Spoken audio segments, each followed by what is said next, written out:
He causeth the grass to grow for the cattle, and herb for the service of man, that he may bring forth food out of the earth. Psalm 104:14. What if I told you that the most powerful healing foods ever discovered weren't found in a laboratory, weren't invented by a pharmaceutical company, and weren't listed on the shelves of your local chemist? What if I told you they've been sitting right there in the pages of the oldest book in human history, quietly waiting for you to remember them? Most people don't know this. But while we're all rushing to the doctor for prescriptions and lining up for synthetic supplements, that cost a small fortune and come with a list of side effects longer than your arm, ancient civilizations were already using foods so medicinally powerful that modern science is only now beginning to understand them. These weren't exotic compounds developed in sterile labs. They were roots, oils, seeds, and leaves. They were things people grew in their backyards, traded across ancient markets, and pressed into wounds with their bare hands. They worked then, and they still work now. And today I'm going to show you 12 of them that will change the way you think about food, medicine, and the extraordinary wisdom buried in sacred texts. Stick around because number 7 on this list is a spice so potent that a 2023 clinical trial showed it outperformed a leading anti-inflammatory pharmaceutical with 0 side effects, and the pharmaceutical industry has been doing everything in its power to make sure you never hear about it. And wait until you get to number 12, because the ancient remedy described in the final pages of the Bible as the literal leaves of the tree of life has recently been studied by a team of researchers at a major university. And what they found will absolutely floor you. Make sure you hit that subscribe button because we post new videos every week that pull back the curtain on ancient wisdom, natural healing, and the foods that the modern world forgot. You do not want to miss what's coming next. So let's get into it. Here are 12 biblical superfoods that will heal any disease, ranked from remarkable to absolutely miraculous. Number 1. Olive oil, the liquid gold that heals from the inside out. Let's start with the one that appears more times in the Bible than almost any other food substance. Olive oil. It's in the books of Exodus, Deuteronomy, Proverbs, the Psalms, and even appears in the parable of the Good Samaritan, where oil is poured directly onto wounds to heal them. This wasn't symbolic. This was medicine. The ancient Israelites, the Egyptians, the Greeks, they all knew that olive oil was something extraordinary. They called it liquid gold, and they were right. Modern science has caught up in spectacular fashion. We now know that extra virgin olive oil contains a compound called oleocanthal, which functions as a natural ibuprofen. It inhibits the same inflammatory enzymes as the pharmaceutical drug without destroying your gut lining or raising your blood pressure. Peer-reviewed research published in leading nutrition journals has shown that populations consuming high amounts of olive oil have dramatically lower rates of cardiovascular disease, type 2 diabetes, and certain cancers. A landmark study of Mediterranean communities found that those who consumed olive oil daily had up to a 42% lower risk of stroke compared to those who didn't. Here's the traditional use. The ancient Israelites didn't just cook with it. They rubbed it into skin conditions. They applied it to wounds to prevent infection. They drank small amounts to soothe digestive ailments. The priests used it to anoint the sick as an act of healing that was both spiritual and deeply practical. Modern herbalists recommend 2 tablespoons of cold-pressed, extra virgin olive oil daily, taken straight or drizzled over food. Never heat it beyond its smoke point. That destroys the very compounds that make it medicinal. Olive oil got overshadowed because industrial seed oils, canola, sunflower, soybean, were cheap to produce and easy to patent in manufacturing processes. The food industry replaced an ancient healing food with processed alternatives that caused the very inflammation olive oil was designed to fight. Pharmaceutical companies can't patent a tree, but they can make sure the word oleocanthal never appears on primetime television. Think of it as the silent healer in your pantry, the one that's been doing its job faithfully for 10,000 years while the world looked the other way. Number 2. Garlic, the stinking rose that conquered plagues. Let's start with a plant so powerful that it was literally used as currency in ancient Egypt, garlic. In Numbers 11:5, the Israelites in the wilderness specifically mourned its absence, listing it among the foods they missed most from Egypt. That wasn't nostalgia. That was a people who understood on a visceral level that garlic was keeping them healthy. Egyptian papyri from 1550 BC list 22 different medicinal uses for garlic, including treatments for heart disease, tumors, and parasites. The builders of the pyramids were rationed garlic every single day to maintain their strength and resistance to disease.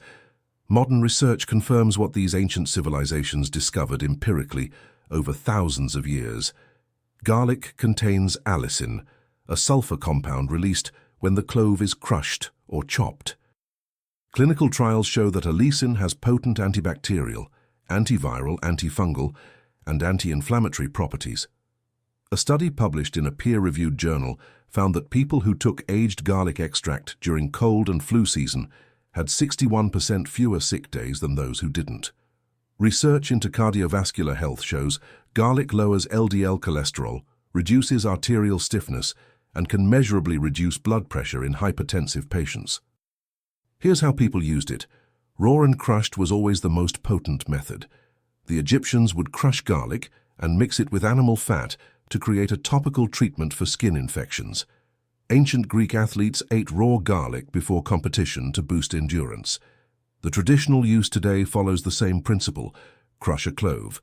Let it sit for 10 minutes to allow allicin to fully form, then eat it raw or add it to food at the very end of cooking to preserve its compounds. Garlic got overshadowed by antibiotics. When penicillin arrived in the 20th century, the medical establishment abandoned plant-based antimicrobials almost overnight. The problem is that bacteria evolve resistance to antibiotics. There is no known bacterial resistance to allicin, none. And yet the world is facing an antibiotic resistance crisis, and garlic remains largely ignored by mainstream medicine. Think of it as the pharmacy your great-great-grandmother kept in her garden. She didn't need a prescription, she needed a bulb. Number 3. Honey, the sacred sweetener that never expires. Let's start with the food that God Himself used to describe the Promised Land: milk and honey. That phrase appears in the Bible no fewer than 20 times. Honey wasn't just a treat in the ancient world, it was medicine of the highest order. In Proverbs 24:13, Solomon writes, "Eat honey, my son, for it is good. Honey from the comb is sweet to your taste." He wasn't writing a cookbook, he was writing a prescription. Modern science has caught up, and what it has found is genuinely extraordinary. Raw honey contains hydrogen peroxide, methyl glyoxal, and a range of polyphenols that give it broad-spectrum antimicrobial properties. Published research shows that Manuka honey, the most medicinal variety, can kill over 60 species of bacteria, including antibiotic-resistant strains like MRSA. A clinical trial at a major Australian university showed that wounds treated with medical-grade honey healed faster and with fewer complications than those treated with standard antiseptic dressings. Honey has also been shown to suppress coughs more effectively than over-the-counter cough medicines in studies involving children. Here's the traditional use. The ancient Egyptians applied honey directly to burns, cuts, and infected wounds. They stored it in the tombs of pharaohs as an offering for the afterlife, and archaeologists have found 3,000-year-old honey in those tombs that is still perfectly edible. Raw honey was ingested daily as a tonic for digestive health. The traditional method is simple: 1 to 2 tablespoons of raw, unfiltered honey daily. For wounds, apply directly to the affected area. Never give honey to infants under 12 months. Honey got overshadowed by refined sugar. The industrialization of food in the 20th century flooded the market with cheap, processed sweeteners that spike blood glucose and feed inflammation. The multi-billion-dollar sugar industry had no interest in promoting a natural alternative that heals rather than harms. Think of it as sunlight in a jar, ancient, luminous, and entirely on your side. The fruit thereof shall be for meat, and the leaf thereof for medicine. Ezekiel 47:12. The ancient writers of Scripture understood something that modern medicine is only beginning to rediscover: that the earth itself was designed as a pharmacy. Every tree, every root, every seed was placed there with intention. The wisdom wasn't lost, it was buried, and we are digging it back up. Number 4. Turmeric, the golden spice. The pharmaceutical industry fears. Let's start with the spice that appears throughout ancient Indian, Persian, and biblical trade routes. A spice so deeply embedded in healing traditions that it has been used medicinally for over 4,000 years. Turmeric. The ancient trade routes that connected the Middle East to South Asia carried turmeric as one of their most prized commodities. Its golden color became associated with sacred healing in multiple traditions. And when you understand what this spice actually does inside the human body, you begin to understand why. Modern research confirms what healers across 4,000 years already knew. The active compound in turmeric, curcumin, is one of the most comprehensively studied natural anti-inflammatory agents in scientific literature. A 2023 clinical trial showed that high-dose curcumin supplementation outperformed a leading non-steroidal anti-inflammatory pharmaceutical in reducing markers of chronic inflammation, with zero adverse effects. Published peer-reviewed research links regular turmeric consumption to reduced risk of Alzheimer's disease, lower rates of certain cancers, improved joint health in arthritis sufferers, and measurable improvements in depressive symptoms. India, which consumes more turmeric per capita than any other nation, has some of the lowest rates of Alzheimer's in the world. That is not a coincidence. Here's the traditional use. Healers across ancient civilizations made turmeric paste by combining the ground root with oil and black pepper, then applied it topically to wounds, skin conditions, and joint pain. When taken internally, they combined it with warm milk or fat, because curcumin is fat-soluble and requires a carrier to be properly absorbed. The modern method follows the exact same logic. Combine turmeric with black pepper, which increases absorption by up to 2,000%, and a healthy fat like coconut oil or olive oil. Turmeric got overshadowed because curcumin cannot be patented in its natural form. Pharmaceutical companies have spent millions attempting to synthesize and patent curcumin analogues so they can own the molecule. The natural version, the one that has worked for 4,000 years, remains freely available and stubbornly outside their control. Think of it as the emergency anti-inflammatory that nature built into a golden root, the one that's been quietly outperforming the chemistry lab for millennia. Number 5. Figs, the fruit of prophets and the enemy of inflammation.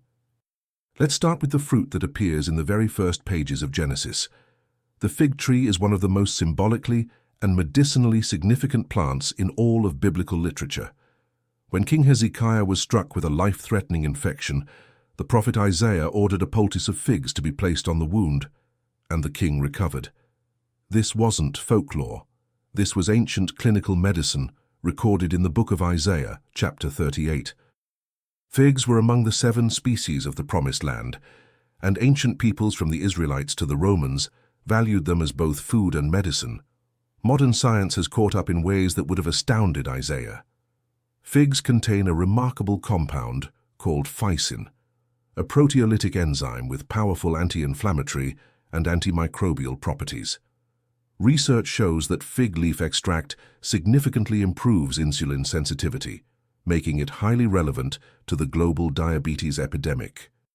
A study published in a nutrition research journal demonstrated that patients with type 2 diabetes who consumed fig leaf extract experienced measurable improvements in fasting glucose levels. Figs are also exceptionally high in soluble fiber, which feeds the beneficial bacteria in the gut microbiome. And modern immunology has established that 70% of the immune system lives in the gut. Here's the traditional use. Fresh figs mashed into a paste were applied as poultices to abscesses, boils, and infected wounds, exactly as Isaiah prescribed for King Hezekiah. Dried figs were eaten daily as a digestive tonic and energy food. The fig leaf was used in tea form to regulate blood sugar. The modern approach mirrors this tradition. Eat fresh or dried figs daily. Use fig leaf tea for metabolic health, and keep in mind that dried figs are calorie-dense. 2 or 3 daily is sufficient. Figs got overshadowed by the processed food industry. In an era of synthetic snack foods and refined sugars, The humble fig, nutrient-dense, fiber-rich, medicinally active, was reduced to a filling in a mass-produced biscuit and largely forgotten as a healing food. Think of it as the prophet's poultice, ancient, powerful, and waiting patiently for you to remember its purpose. Number 6. Pomegranate, the fruit of kings and the guardian of your heart. Let's start with a fruit so revered in antiquity that it was embroidered on the robes of the high priest of Israel and carved into the pillars of Solomon's temple. The pomegranate. In the Song of Solomon, it appears repeatedly as a symbol of beauty, vitality, and abundance. Ancient Persian, Egyptian, and Israelite cultures all assigned it the highest medicinal status. They weren't being poetic, they were being precise. Modern science has caught up with breathtaking specificity. Pomegranate contains punicalagins and punicic acid, compounds so antioxidant-rich that pomegranate juice has been measured at 3 times the antioxidant capacity of red wine and green tea. Clinical research published in prestigious cardiology journals shows that pomegranate juice consumption significantly reduces arterial plaque, lowers systolic blood pressure, and improves cholesterol profiles in patients with cardiovascular disease. A study found that men with prostate cancer who drank a single daily serve of pomegranate juice experienced a dramatically slower rise in PSA levels, a key marker of cancer progression. This wasn't a small, obscure trial. It was published and peer-reviewed and still largely ignored by mainstream medicine. Here's the traditional use. The rind of the pomegranate was boiled into a tea to treat intestinal parasites and diarrhea. The juice was pressed and consumed daily as a heart tonic. Ancient midwives used pomegranate preparations to regulate hormonal cycles. The seeds were ground and used as a topical treatment for skin conditions.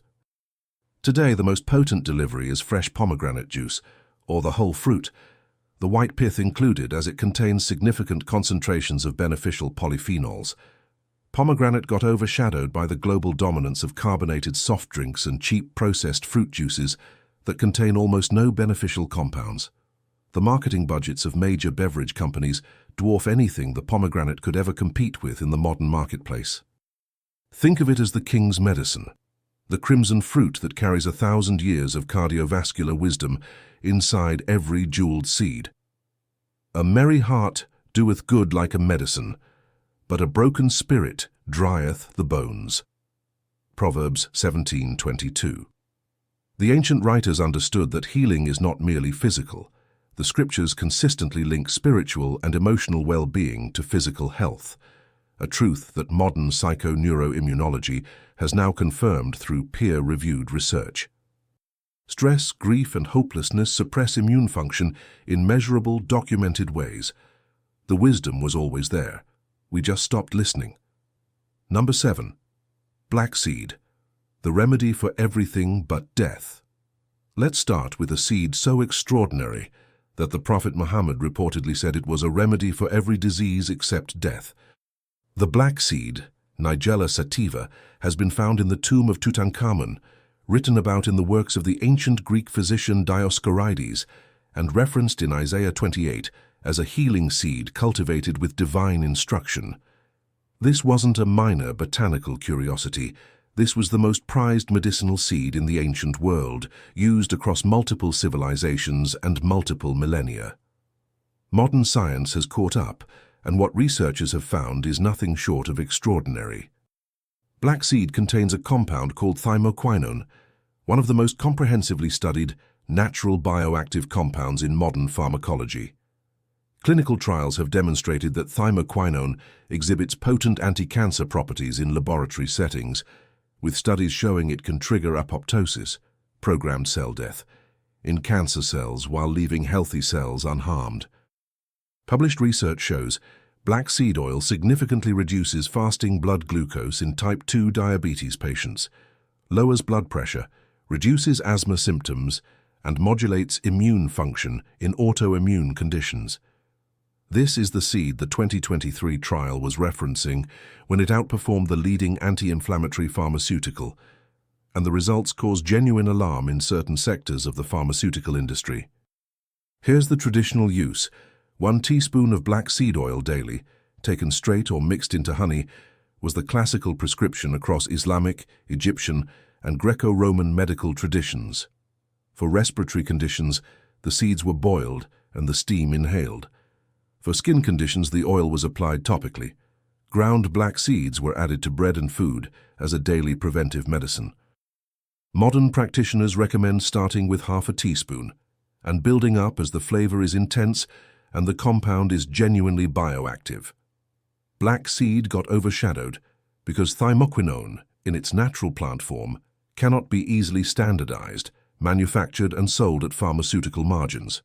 The research exists, the efficacy is documented, the seed costs almost nothing to grow, and that combination makes it deeply inconvenient for an industry built on proprietary molecules. Think of it as nature's hidden masterpiece, the tiny black seed that contains the chemistry of a full-spectrum pharmacy. Number 8. Ginger, the root of fire that heals the gut, the brain, and the blood. Let's start with a root that has been used medicinally for over 5,000 years across Indian, Chinese, Persian, and ancient Near Eastern civilizations. Ginger arrived in the Middle East via ancient spice trade routes and became a fixture in biblical-era medicine and cuisine. The Talmud, the ancient Jewish legal and ethical texts, references ginger's digestive and healing properties. Ancient Greek and Roman physicians wrote extensively about its therapeutic applications. By the time of Christ, ginger was more valuable by weight than gold in certain parts of the ancient world.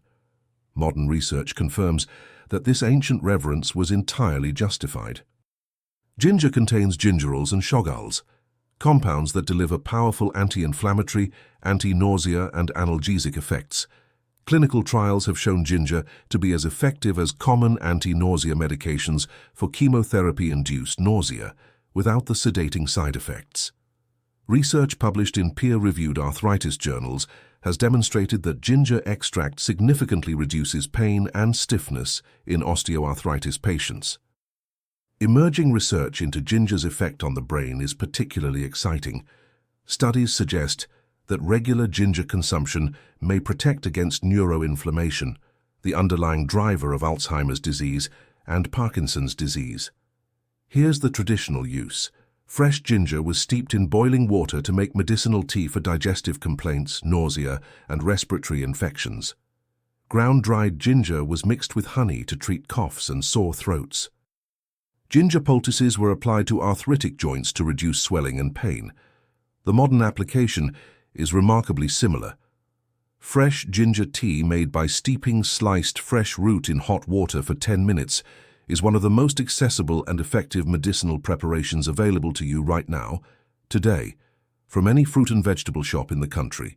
Ginger got overshadowed by synthetic antacids, anti-nausea pills, and NSAID painkillers.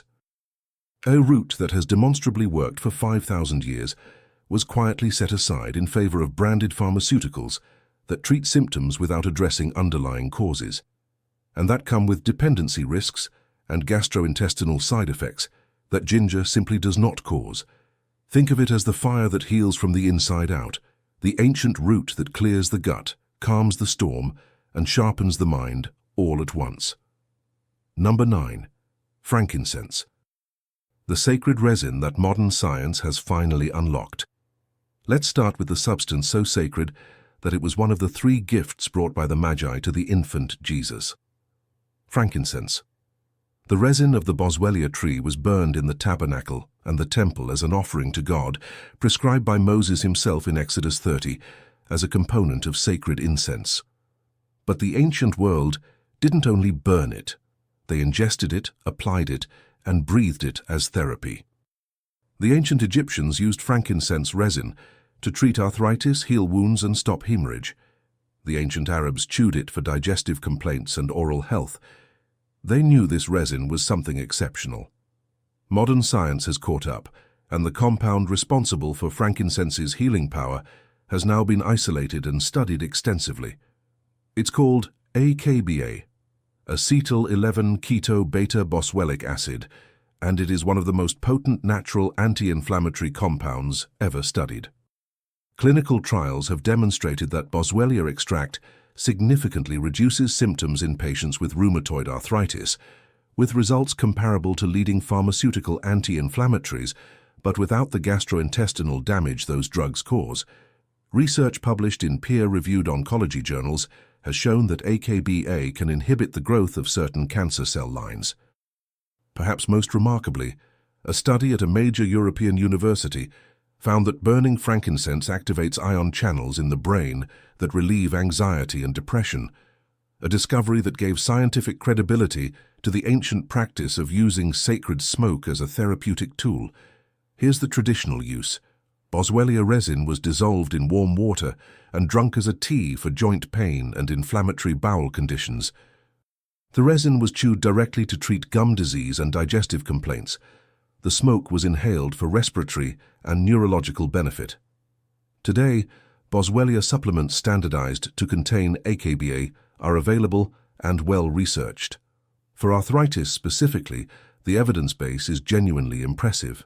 Frankincense got overshadowed because you cannot grow a Boswellia tree in a laboratory. The supply chain is ancient, the tree is slow-growing, and the healing compound is natural. There is no mechanism for a pharmaceutical company to own it. There is, however, every mechanism to ignore it. Think of it as the smoke of heaven, a sacred resin that was never just a symbol. It was always also a cure. And the leaves of the tree were for the healing of the nations.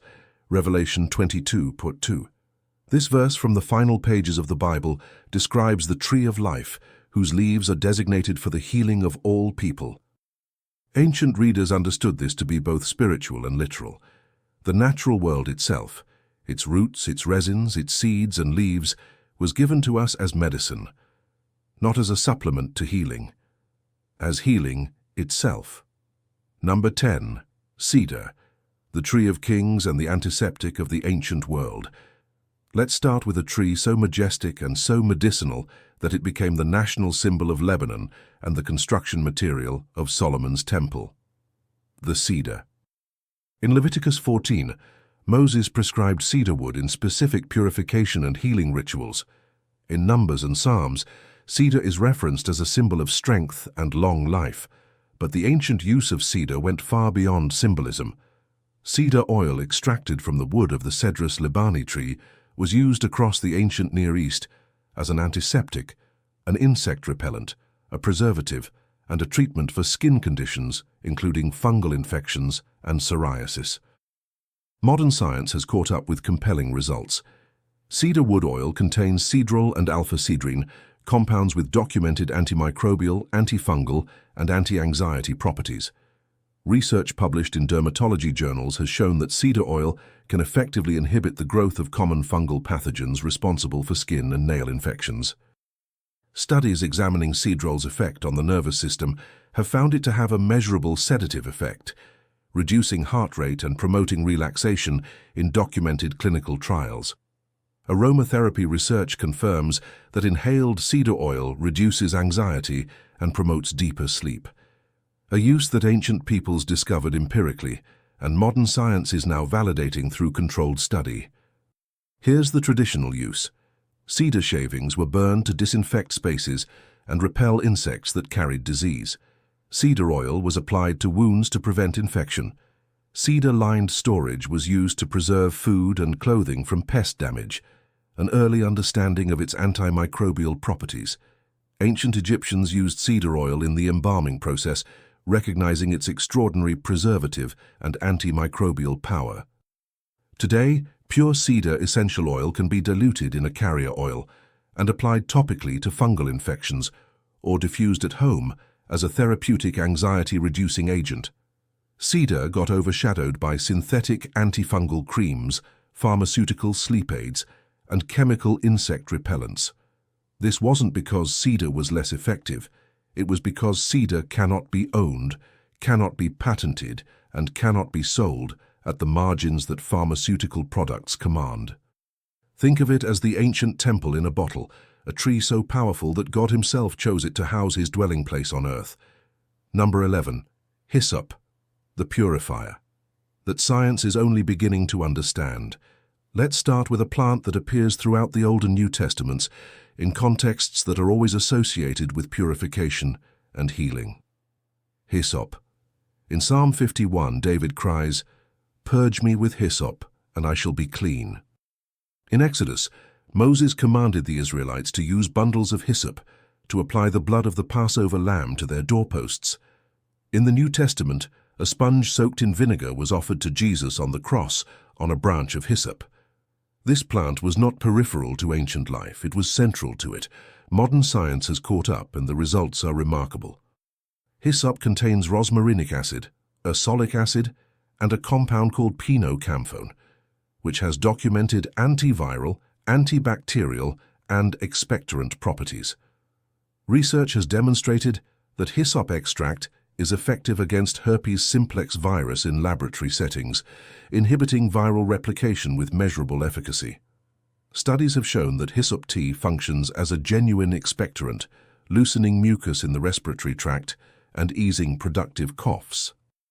For digestive complaints, hyssop has been shown to relax smooth muscle in the intestinal wall, explaining its traditional use as a treatment for colic, bloating, and intestinal cramping. The volatile oils in hyssop also exhibit antifungal activity against Candida albicans, the organism responsible for common yeast infections. Here's the traditional use. Hyssop tea made by steeping the dried herb in hot water was the classical treatment for chest infections, coughs, and respiratory congestion across biblical cultures. Fresh hyssop was bundled and used in rituals of physical and spiritual cleansing. The plant was applied directly to skin infections and used as a wound wash. Today, hyssop remains available as a dried herb and essential oil. The tea is the most accessible preparation. Steep a teaspoon of dried hyssop in boiling water for 10 minutes, sweeten with raw honey, and drink up to 3 times daily during respiratory illness. Hyssop got overshadowed because it was too closely associated with religious ritual to be taken seriously by a modern medical establishment that separated spirituality from science. That separation, increasingly, is being recognized as one of the great intellectual errors of the 20th century. Think of it as the purifier that David called upon in his darkest hour. Ancient, humble, and potent, beyond what anyone in modern medicine has wanted to admit. Number 12. Aloe vera. The plant of immortality that heals every layer of you. Let's start with the plant that the ancient Egyptians called the plant of immortality, aloe vera. It was used by Egyptian queens as a beauty and healing treatment. The ancient Greeks used it to treat wounds on the battlefield. In John 19:39, Nicodemus brings a mixture of myrrh and aloe to prepare the body of Jesus for burial, a preparation that reflected the highest reverence and the deepest understanding of these plants as agents of preservation and healing. In every ancient culture that encountered it, aloe vera was treated not as an ordinary plant, but as something genuinely extraordinary. Modern science has caught up, and in the case of aloe vera, it has confirmed just about everything the ancients claimed. Aloe vera gel contains over 75 bioactive compounds, including vitamins A, C, E, B12, folic acid, and choline. 8 enzymes, 7 minerals including calcium, chromium, selenium, magnesium, manganese, potassium, and zinc, 4 fatty acids, and 12 anthraquinones.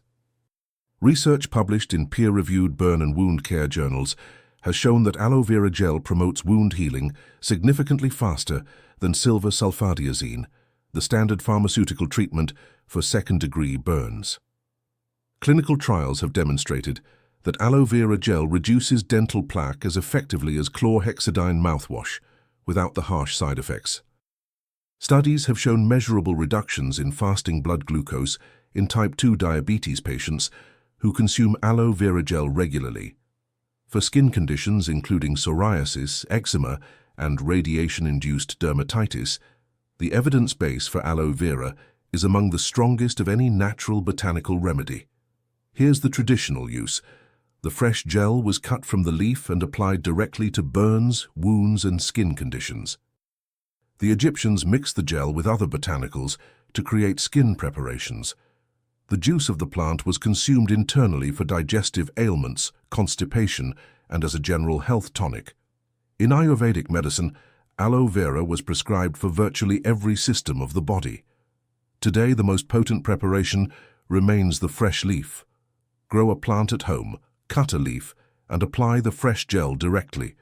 For internal use, pure aloe vera juice without added aloin is the safest preparation. Aloe vera got overshadowed by synthetic wound dressings, steroid creams, and pharmaceutical treatments for skin conditions, products that manage symptoms and require ongoing purchase. A plant you can grow in a pot on your windowsill that heals burns faster than hospital-grade medicine is, from a commercial standpoint, a terrible business model. And that, right there, is why you have never seen it recommended at a hospital. Think of it as the tree of life in miniature. A single plant that carries within its transparent ancient gel the blueprint for healing every layer of the human body. The ancient Egyptians called it immortal. They were pointing at something real. And by the river upon the bank thereof, on this side and on that side, shall grow all trees for meat, whose leaf shall not fade, neither shall the fruit thereof be consumed. It shall bring forth new fruit according to his months, because their waters they issued out of the sanctuary, and the fruit thereof shall be for meat, and the leaf thereof for medicine. Ezekiel 47:12. There is a river described in Scripture that flows outward from a sacred center, and on its banks grow trees whose leaves are specifically designated for medicine. The ancients were not speaking only of the divine. They were speaking of nature itself, of the extraordinary medicinal intelligence built into the natural world and accessible to every human being who chooses to look. These 12 foods are not relics. They are not superstitions. They are not waiting for more research before they become valid. They have been validated by 10,000 years of human experience. They have been validated by clinical trials and peer-reviewed research published in the world's most respected scientific journals. They have been validated by the bodies of the people who used them, people who, without access to a single pharmaceutical, built civilizations, survived plagues, healed wounds in the desert, and lived with a vitality that the modern world is desperately trying to recapture. The knowledge was never lost, it was buried, and now slowly, beautifully, it is being dug back up. One study, one clinical trial, one ancient text at a time. Start today, pick one of these 12 foods. Incorporate it into your daily life. Notice what changes, then pick another.